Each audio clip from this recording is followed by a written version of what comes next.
Okay, welcome, ladies and gentlemen, to the We're Having a Good Time podcast. My name's Dusty Slay. I'm your host, and we're back. I have been sick. Nothing bad, but I had a sore throat, and I think it's sinus related. I don't know, but last week I was out. I was doing a little stuff in my greenhouse. I have not a greenhouse. It's, basically some PVC pipes built in an arch way and then a plastic over top. Very well done, but I don't know if I'd call it a greenhouse. The people who lived in the house before me built it, but it was just full of just junk. So I was out there cleaning it up, messing around in there. And the next day I woke up, had a little bit of a sore throat, not a big deal. But then that day, I spent the entire day organizing the garage. I got really into it because the same sort of thing. I had a lot of stuff that I brought over from my old house to here, and everything, kind of went into the garage that I didn't really know what to do with, combined with a lot of stuff they left. Because the lady was a big-time gardener, and I guess where she went, she wasn't going to have a garden. So she left so much gardening stuff, and a lot of it is great, and I want to keep. But I needed to go through it to really find out what was in there. And just a lot of dust that I was messing around with that day. And then I went to the cabin and rode the zero turnaround, cutting grass. And I did all this. And then on Saturday, I woke up. By the end of the day Saturday, I was starting to feel sick.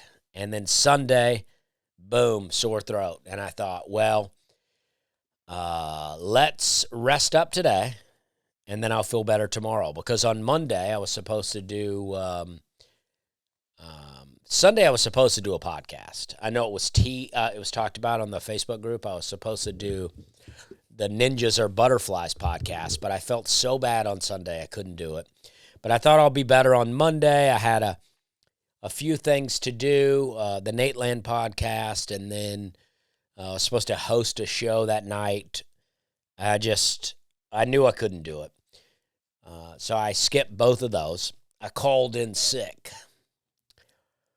And then even Tuesday, what's today? Today's Wednesday. Even Tuesday, I woke up not feeling great. As the day went along, I started to feel better. I did a little guest spot on a Steve Burns show down at Zany's. And then today I woke up, sore throat again. But I had a couple of podcasts on the books that I was like, I got to do these. These have been scheduled through my management for some time now. So I was like, I got to get it together. And then I got shows this weekend. I'll be in Elkhart.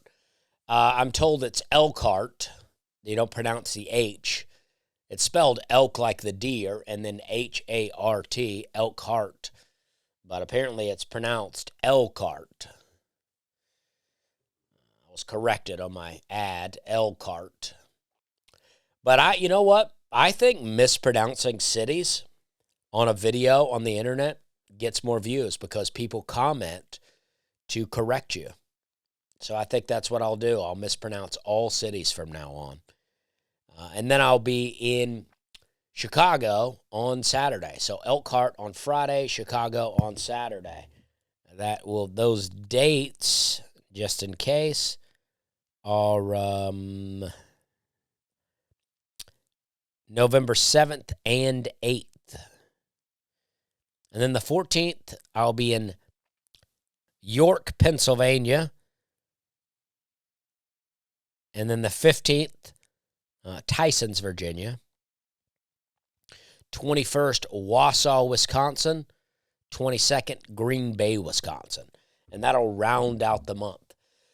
But I still don't feel great today. Physically, I feel fine. Honestly, I'm a little tired, but physically I feel fine. It's just my throat. So the problem is, all my jobs involve talking.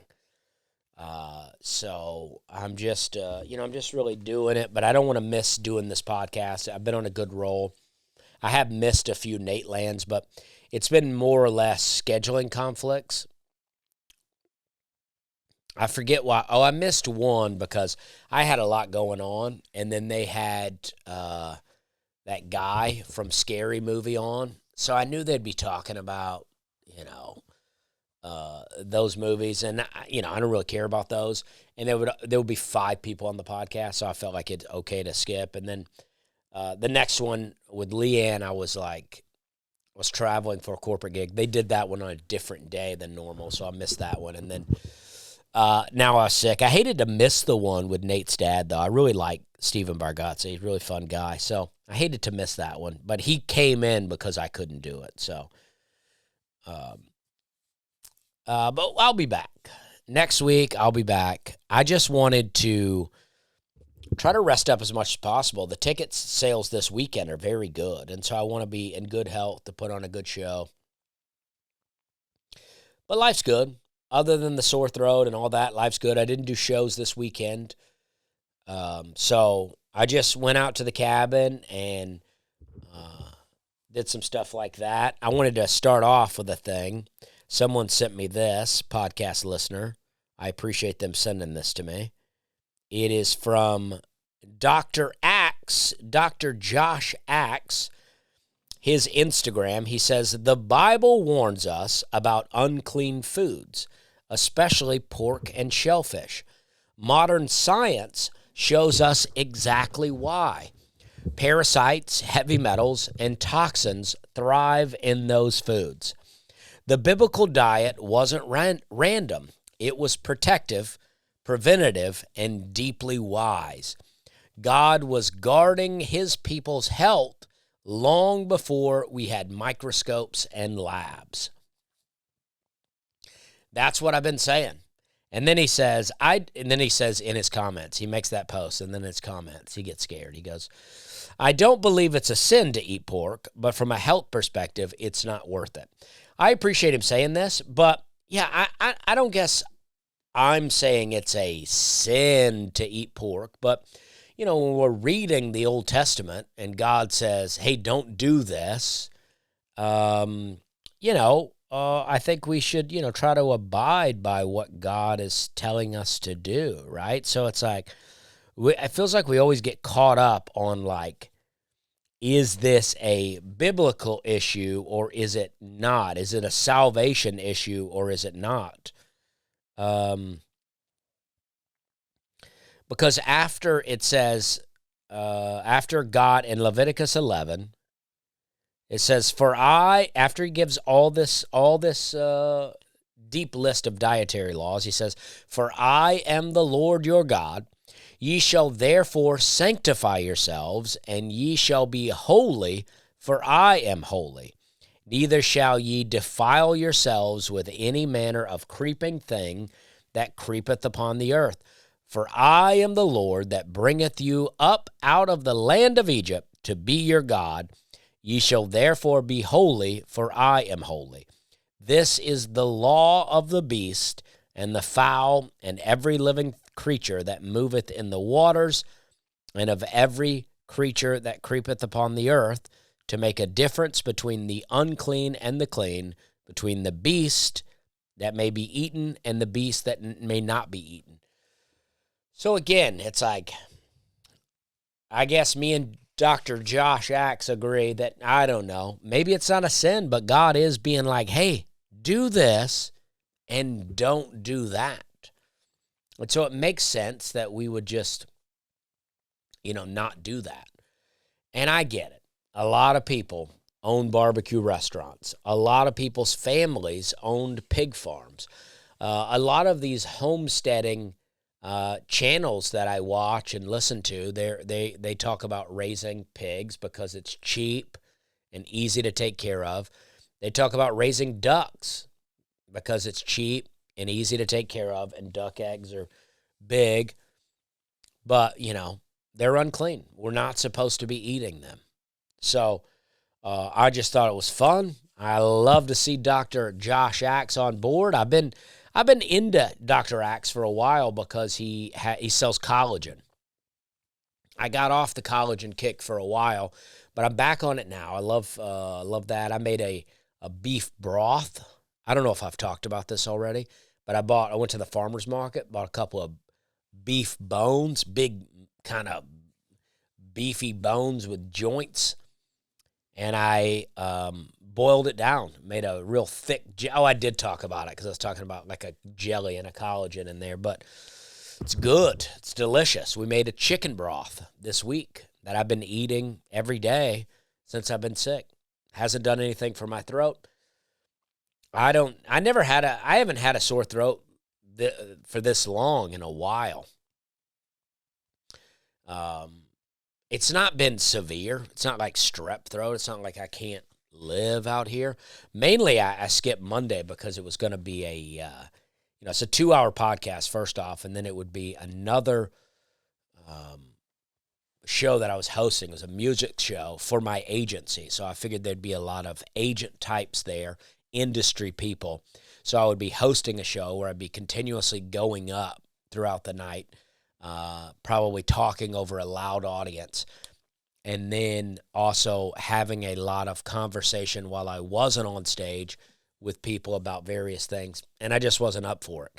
I did a thing not too long ago that I'm not allowed to talk about, but it was an event that I hosted, and I had to yell basically the whole night, and my throat, my voice was almost gone by the time it was done. But I'm into Josh Axe, Dr. Axe. I don't know what to call the guy. We're not on a first name basis, but he's calling himself Dr. Josh Axe. And I love this post. I'm into it. And I just think, I guess the point is if we're looking at it just from strictly a health aspect, and God's being like, hey, don't eat this. This is bad for you. And then we eat it. And then we have health problems. It just feels like it puts us in a weird spot, right? Like if God goes, hey, don't eat this stuff. This is bad for your health. And then we go, yeah, but it's not a sin though, right? So we'll just eat it anyway. We appreciate the heads up, but we're not going to listen to you. We appreciate the heads up. We know you're just looking out for our health, but we're just going to do whatever we want. And then we get sick, and then we go, heal us, God. And I'm not judging people. I'm just talking frankly, because every time I talk about health, people go, oh, this guy tells you not to eat pork, and then he's out here smoking cigars and weed and whatever, tells you not to do something. I get it. That's why I don't tell people not to do things. But I'm just pointing out what the Bible says, and if we do think something's a genuine health concern, but we go, but it's not a sin, so I'll continue to do it because I enjoy it, I think we should just be careful of that. Every cooking show I watch out here, they put bacon in everything. I mean, everything they're cooking, they go, yeah, render a little bacon fat in here and get that going. I think all processed meats like that are bad. Like there's a pizza place near us that serves beef pepperoni. And I've questioned them many times because Hannah will go, it's beef pepperoni. And I go, I don't know. I don't trust them. Because you go in and you go, hey, is this pepperoni beef or pork? Because I don't eat pork. They go, yeah, it's beef. And I go, I don't know. I feel like you're just saying it to get me to buy it. But I talked to them about it, and they go, yeah, we don't have any pork products in the whole store. And I go, oh, that's awesome. So we'll get that there, and I like it. But I don't think any processed meat like that is good, even if it's beef. And we talked about marshmallows last podcast. But I just thought it was cool. I was like, just wanted to reiterate that. I love talking about not eating pork because I was a big pork guy. You know what I mean? So it's like when you give it up and then you don't even look back on it and you don't even miss it really, it's like, yeah, it's not good. People love to talk about how oysters are good for you because they have omega fats or whatever, but I just ate some sardines. I ate sardines out of a can. Put them on a little cracker. I love it. I bought some good crackers, some good seed crackers, and I put a little sardine on there, a little piece of sardine and a little avocado. It's delicious. And you still get those omegas, good for the heart. and it's clean, and it's delicious. You know, when I was growing up and we would go hunting, my dad used to dog hunt. Like he would have he wasn't hunting dogs. Well, that's kind of what you were doing. But he would have these hunting dogs, and he would keep them out in a pen away from the house, and we would have to go in there and feed them. I got scratched in the face by a dog. I wasn't really afraid of the dogs, but they would jump up on us, and I got scratched in the face by a dog. I wasn't trying to do anything but jump up and get food, or I don't know. And we would have to go feed them. And then my dad would have a dog box on the back of the truck, so we'd load the dogs up in the dog box, close the tailgate, and then you'd go down to the hunting club, and there'd be a bunch of men in their trucks and their dog boxes, and everybody would sit around, and they would probably drink, and I don't know what they were doing. My dad never really drank, not around me anyway. And then we would go, and then they all had CB radios. So we'd all go post up at various spots, and then some people would drive somewhere and let the dogs out. And then the dogs would chase the deer, and I guess the deer would come running at you, and then you'd shoot it, right? I never killed a deer. I never saw a deer while I was hunting. So I didn't hunt a lot, but I never even saw one. I wanted to. I don't know if I could do it now. You know, I feel like I've talked about this before, but I feel like I'm too much of a hippie. I don't think there's anything wrong with shooting deer, especially if you're going to eat it. And a lot of people say you do help the deer from starving by thinning the herd. And I agree with that. But I just, living in the area that I live in Nashville, you just watch all the woods be bulldozed all the time. So then it's like, oh, more deer starving now, better kill more. And I get it. I'm not even like a bleeding heart about it. I just think I've become too much of a hippie to go hunting. But we would go do that. And then after the dogs run for a while, either someone gets a deer or they don't. And then you have to get in the truck and you ride around the dirt roads in the truck looking for the dogs. You have to then catch the dogs and round them up. So we're riding around on the CBs going, I hear dog coming around here. I'm down here on, County Road 401, and I hear them dogs. They're howling. 10-4, breaker 19, that sort of stuff. And then midday, we would take a break, and we would all eat sardines and crackers and Vienna sausages. I don't know why that was a thing. I think we were all fully capable of making a lunch with sandwiches in there and stuff, but it just felt like everybody out there was just eating sardines and crackers like it was the only way we could get lunch. I bet we could have had a whole grill set up out there and cooked some steaks and some hamburgers. Maybe even smoke some kind of deer meat out there that we would eat. But for whatever reason, we were all eating sardines. And this was real cheap sardines in a can. And my whole point in telling all that was that, you can buy better sardines. There are better sardines than those little bitty ones. They taste better. They don't smell any better, but they do taste better. And I do think they're very good for you. So I recommend it. I've been raking a lot of leaves. I got a leaf raker, one that you can push, and the little thing spins and it pushes it up in a basket. Fills up pretty quick, but I've been able to get a lot of bags of leaves. That's nice. I finally got my own leaves. That's where I'm at in my life and career, as I finally afforded myself my own leaves. I'm still driving around looking for other people's leaves, but people do not seem to be bagging them up. But I'm looking for them. If you bag them up, put them out by the road, I'll pick them up. I wish I had an app, some kind of like app where people could log on to the app and show where their leaves are at, and then I'll go pick them up. Because I'm trying to get a lot of leaves. What I'm trying to do in the greenhouse, I know my podcast is a little scattered today, but in the greenhouse, what I want to do is take everything out of there, this grass that's growing up in there, and then I want to put, I kind of want to kill the grass. I kind of want to spray poison in there, kill the grass, and then put cardboard down over top of that grass that I've killed, and then put a little topsoil over it, and then put leaves down to let it all winter just kind of break down. Everything just kind of break down in there all winter. And then in the spring, plant some stuff in the greenhouse. I want to plant my fig trees out there because I wonder, I have these Alabama fig trees that I brought up, and I wonder if that's not a breed of fig that will not ripen in the Tennessee climate, because the fig trees grew up this year. Now that house is gone. We sold the house. It is gone. It was a little sad for me. I don't think anybody else in my house cares, but because I was going back to the house here a little bit. I'd go in the backyard and I'd take other plants and I'd do this and that, but now it's gone.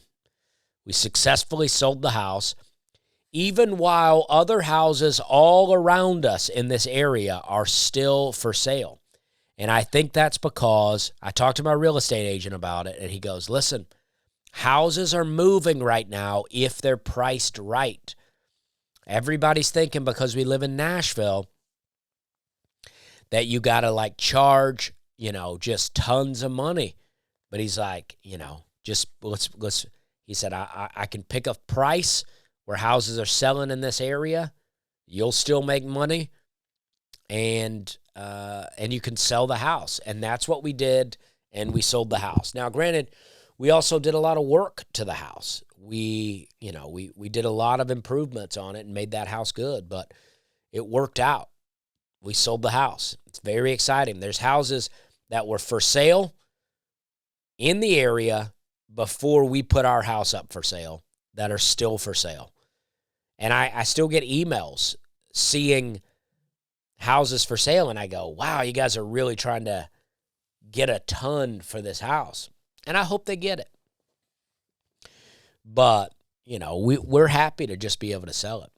So, but I planted those figs there, and they grew up really tall. They died off in the winter, completely died off, and then they grew back 6-7 foot tall. And they formed little figs on there, but the figs never ripened. So I just wonder if they are even going to be able to ripen, or if I got to do something different. So what I'd like to do, I got several cuttings now that I think have rooted. So what I want to do is plant some figs just out and about in the open air and see how they do. And then I want to plant some others in the greenhouse to see how they do. Now, I may have to actively prune them back to keep them from growing so tall, but I just want to see what happens. Maybe a little extra time in the heat will help them ripen up, and I can get some figs out here. I love a fig. Dang, I love figs. But I got some fruit going out there now. I'm excited about it. I've been collecting leaves. Another thing my dad used to do with the dog box, I remember one time he let me and my stepbrothers get in the dog box and then closed the gate and then drove to the hunting club. And then when he got there, he's like, I'm going to let these dogs out. And he opened the tailgate, and me and my stepbrothers got out.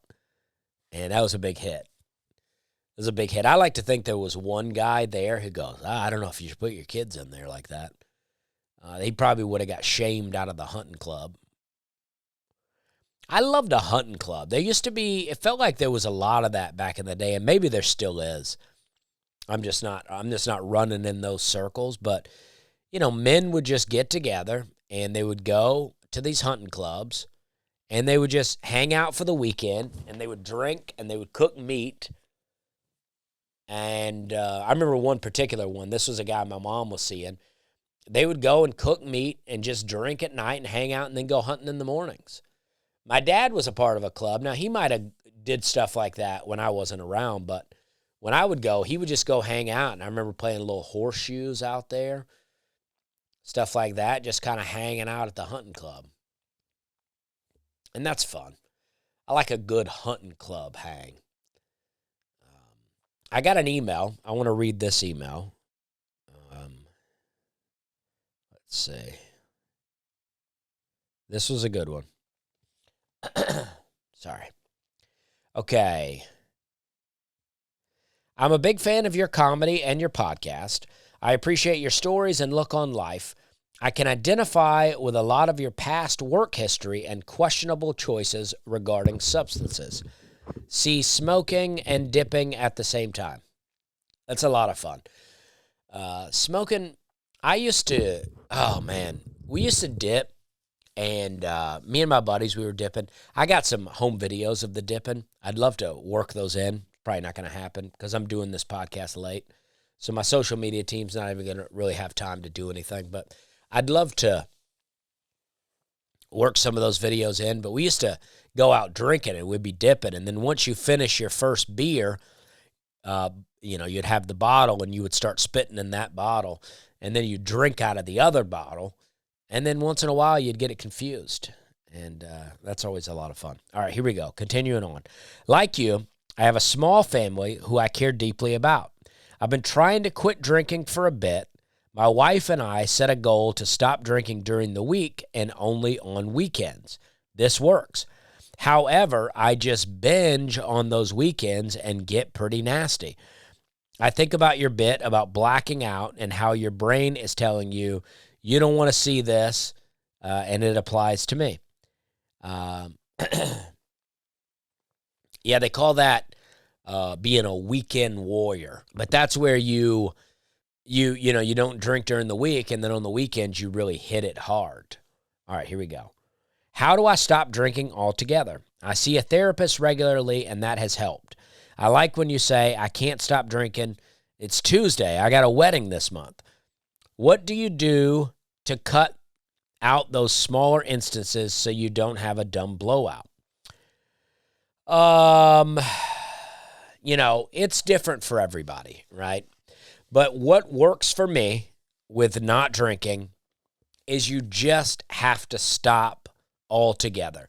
You have to give up the lie that we tell ourselves that drinking is the only way life will be fun. I don't think I'm that fun of a person.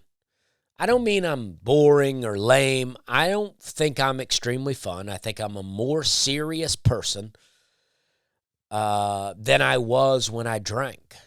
But I feel better. I enjoy my life more. But I remember one time waiting tables. I was waiting on a table, and a guy came in, and this guy told me that he was diagnosed with diabetes. I don't know if that's exactly the term, but he had to quit drinking because of it. And it made me so sad that I was just like, oh, man. And I really had the thought, like I was being a rational person where I was like, I want to drink my whole life. I enjoy drinking. I envision myself as an old man hanging out by some water somewhere, a lake or the ocean, just having drinks with my friends. There's a podcast clip with Bert Kreischer where he's just talking about how much he loves drinking and how he'll always keep himself in good enough shape to keep drinking because he just loves drinking. And that's how I always viewed it. I didn't keep myself in any kind of shape, but I just love drinking. And I was like, this is just what I want to do. I like this. This is what adults do. Adults just drink. But it's just a lie that we tell ourselves.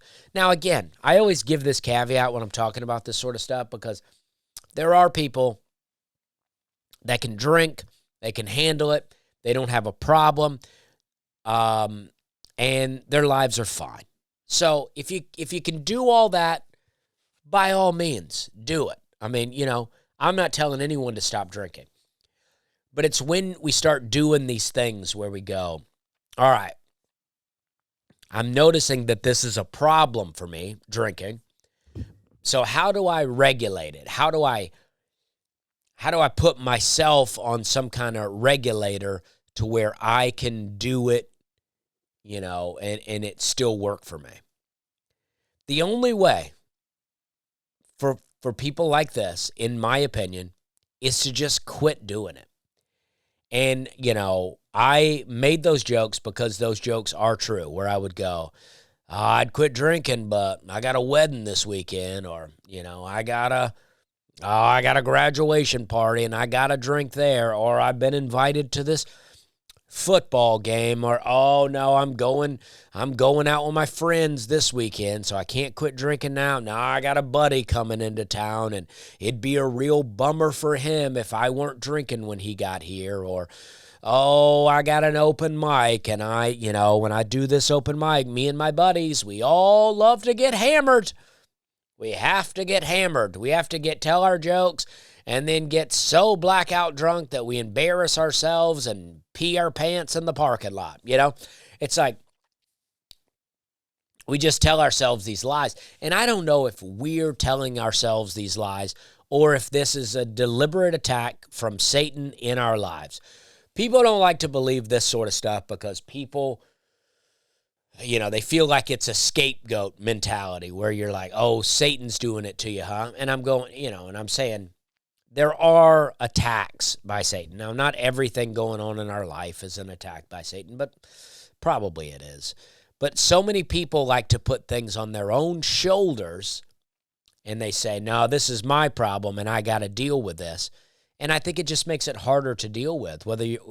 Whereas if you just say, well, you know what, I'm being attacked. This is an attack. This is not who I am. I'm not the kind of person that wants to binge drink on the weekends. I don't want to be blacking out. I don't want to be a weekend warrior. This is not who I am. This is not who God designed me to be. I'm being attacked. This attack, for most of us, is a long, drawn-out battle, and Satan has waged war on us for a long time.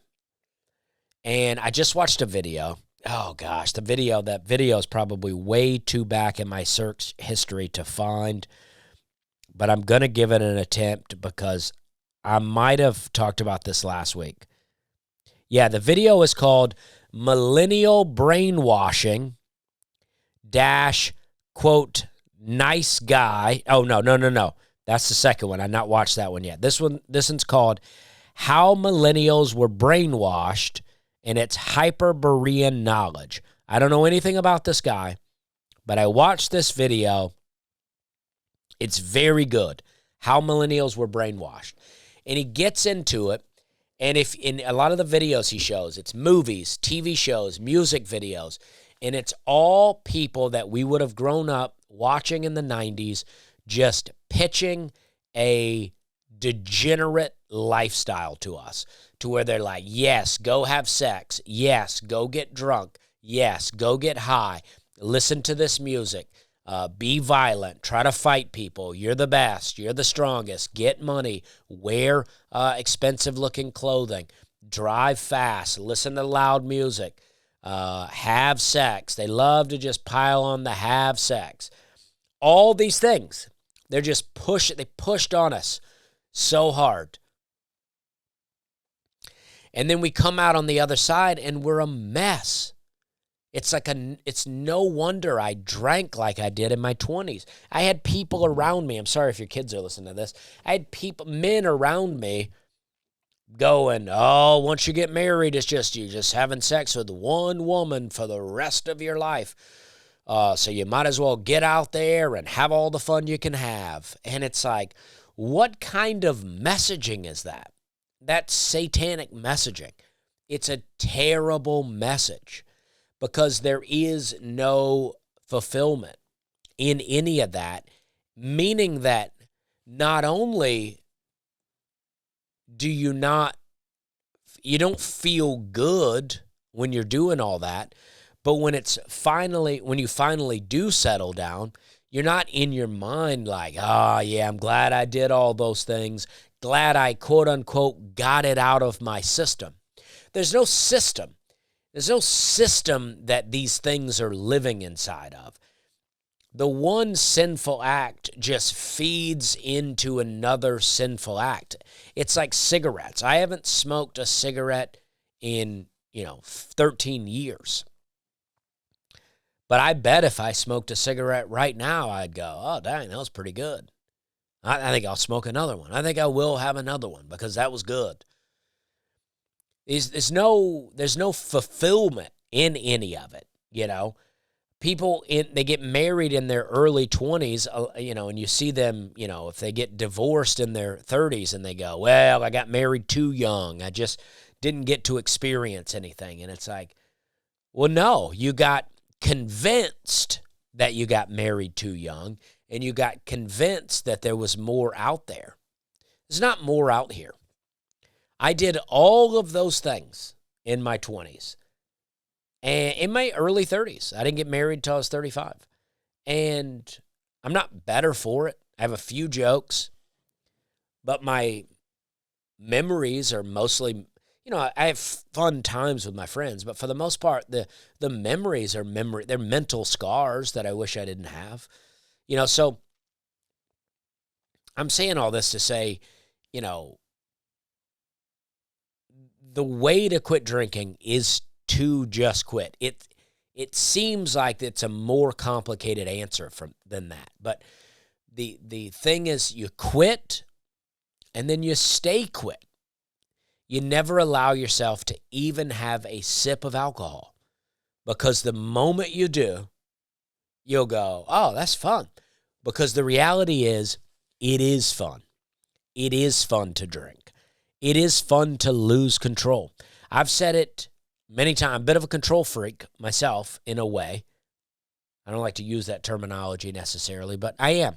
My dad's controlling. I'm controlling.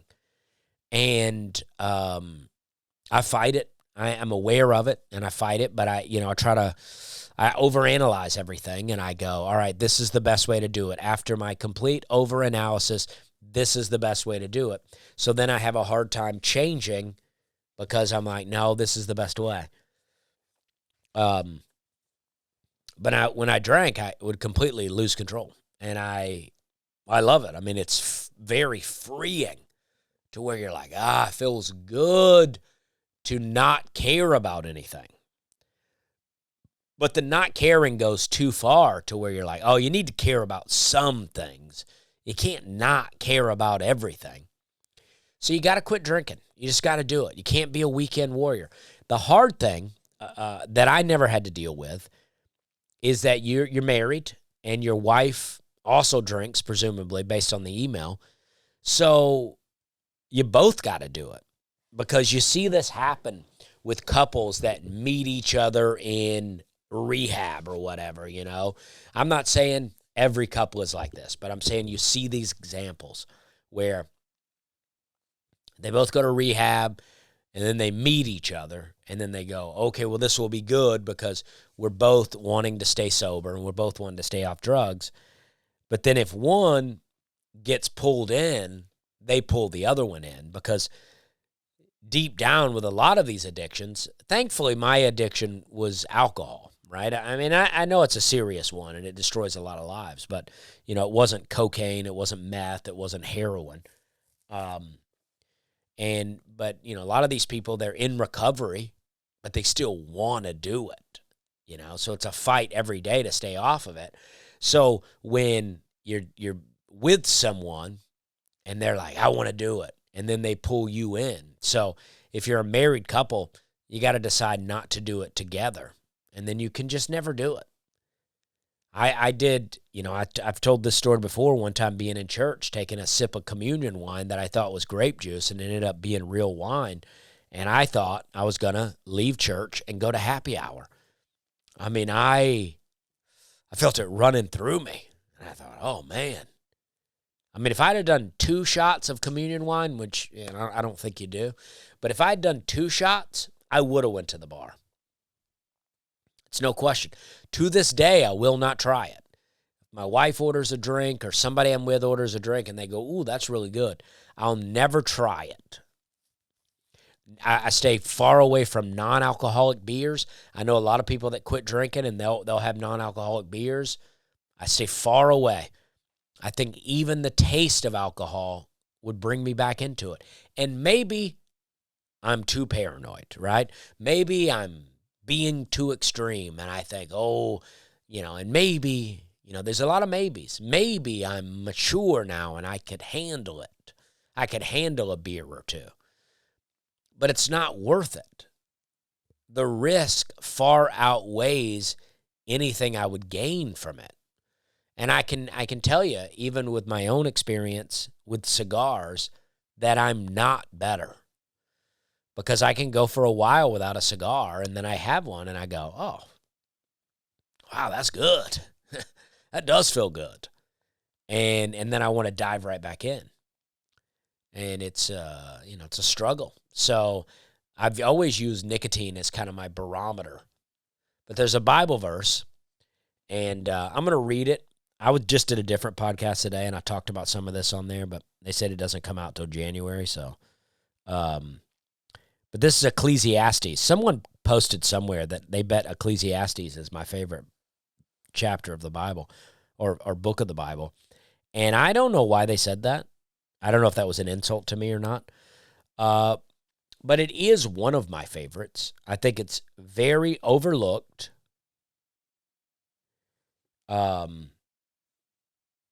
Proverbs gets all the credit. Psalms gets all the credit, but Ecclesiastes is great. But this is Ecclesiastes 6:7. I've known this verse for a really long time. I don't have very many verses memorized. But I always say this one in a different way. I think I had a different version back in the day. But this is the King James Version. It's Ecclesiastes 6:7. It says, all the labor of man is for his mouth, and yet his appetite is not filled.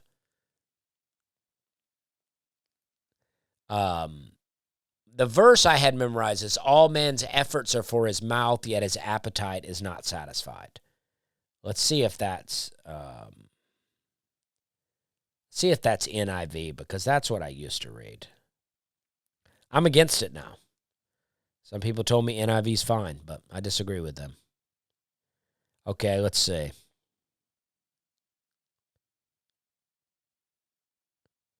Okay, let's see. NIV says, no, it's much worse. Everyone's toil is for their mouth,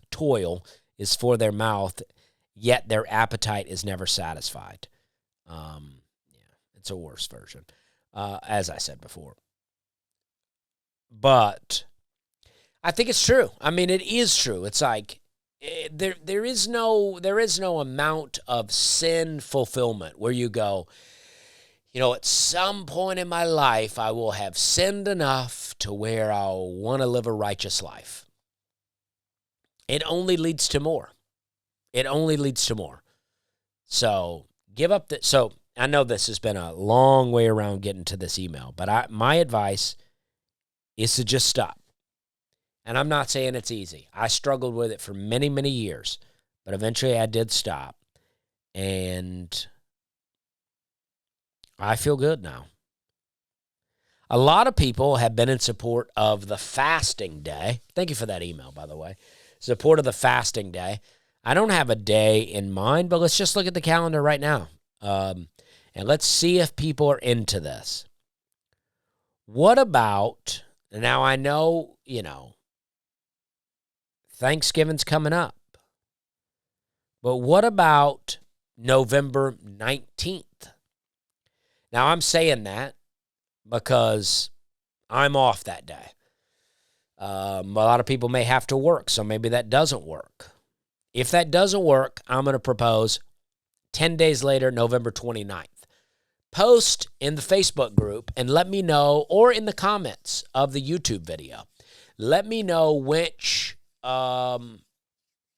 works best for you. What do you think? November 19th, November 29th for a fast day. And there's some proposals on what we could fast for. Here's one. I am interested in participating in a fasting day. Some things we could pray for might be safety for our communities, housing solutions for the homeless, and food for those dealing with poverty and hunger. I'm into that. I think that's great.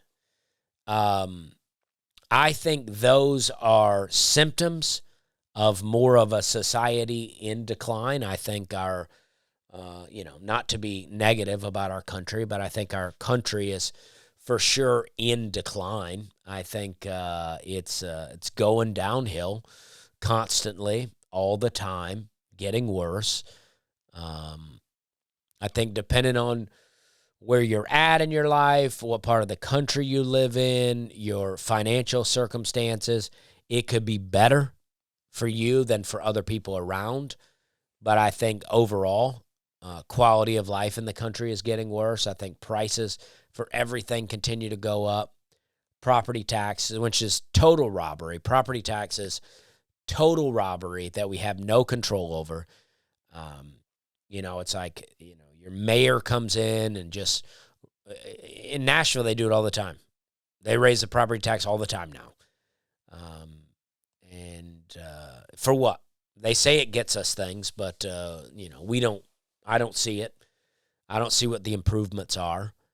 We don't pay state tax here, but if you own your own business, then you're back to paying state tax. So I think we could pray for the healing of our nation, for revival in the country, for a spiritual awakening.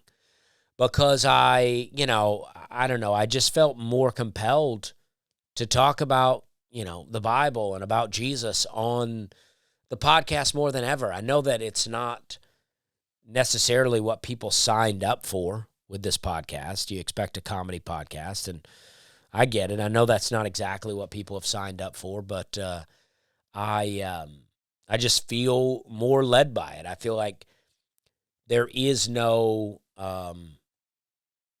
better time than right now to just pray for the spiritual direction of our country. The Bible says, if you believe the Bible, Jesus says, I am the only way to heaven. So there are not multiple paths.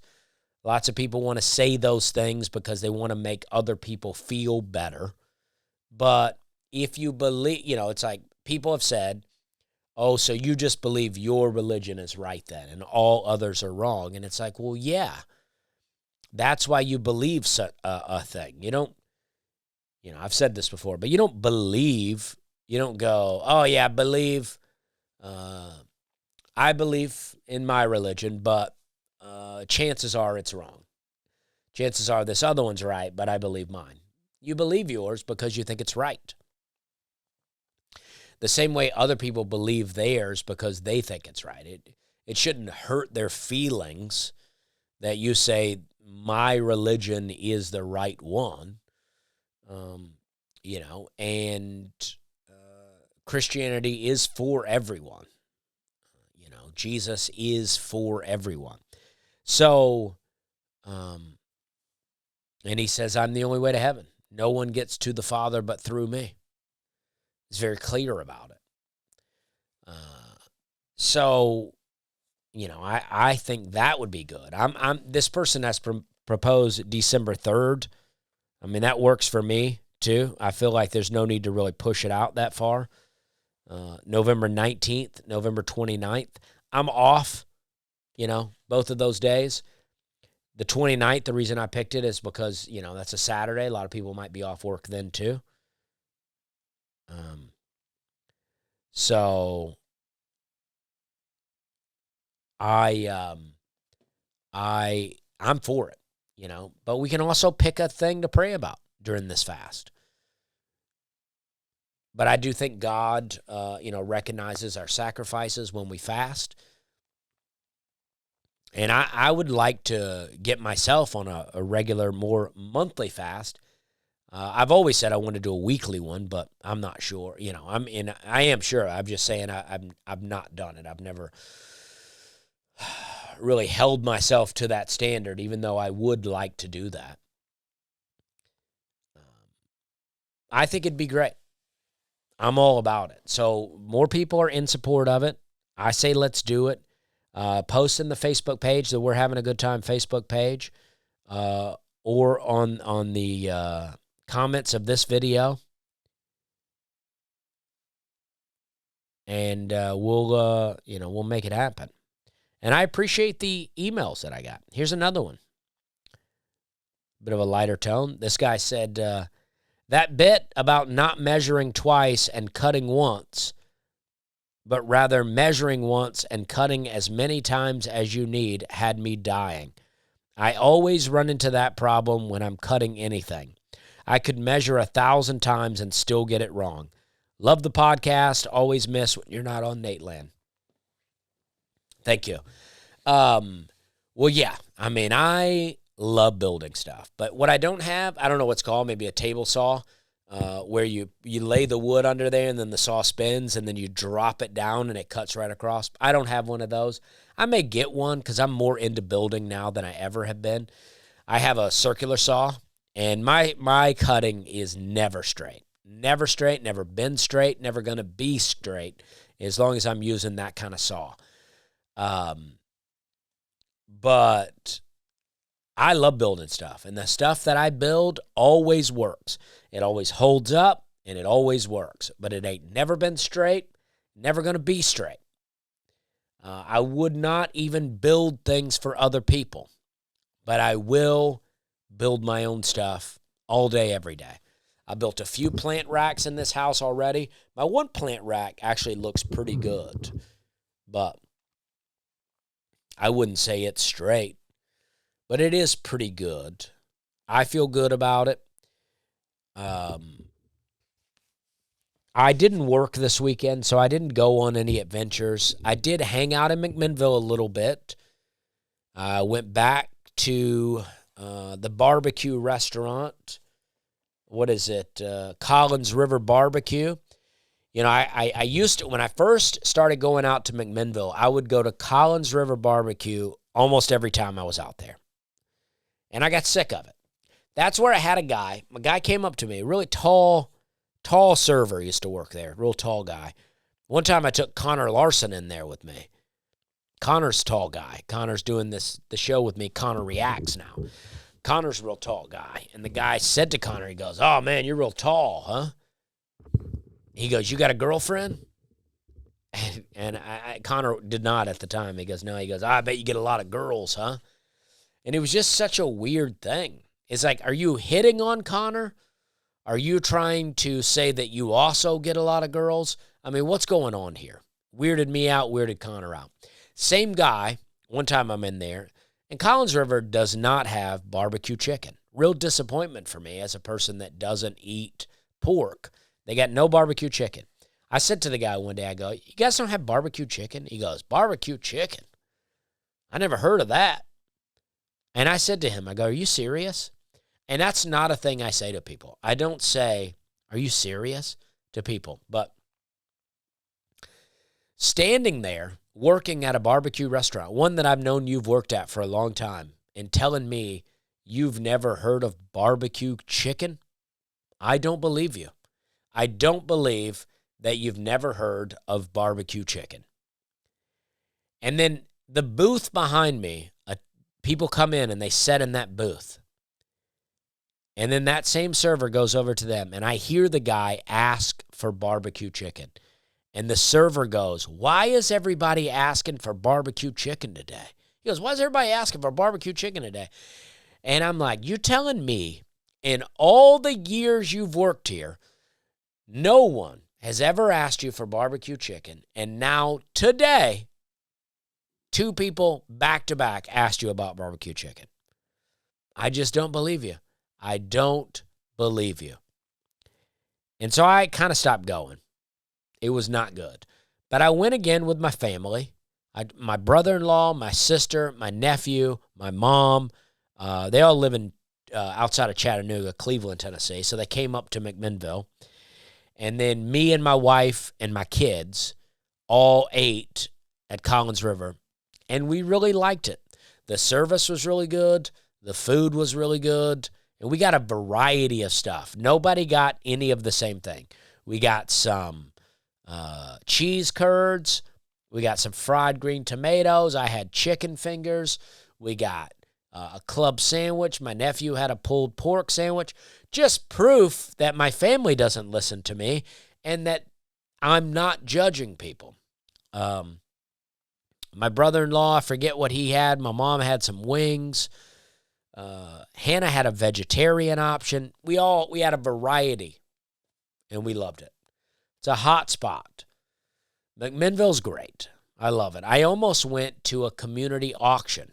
My neighbor invited me to a community auction, but I was already starting to feel sick, and we had a full-size bed for our guest room, and then when we bought this house, they left a king-size bed. So I gave my mom the full-size mattress, and we took the bed out to the cabin, and we brought back a bunk bed for Sam. So I had a bed to haul, and it was supposed to rain, so we came on back. But it was good. It was a good trip out there. I'm wearing down. My throat is really starting to hurt me, so I'm going to end it just a little short of an hour. I appreciate you guys. Hopefully next week I'm back feeling good. I'll be in Elkhart, Indiana on Friday, Chicago on Saturday. Come see a show. Thank you very much. We're having a good time.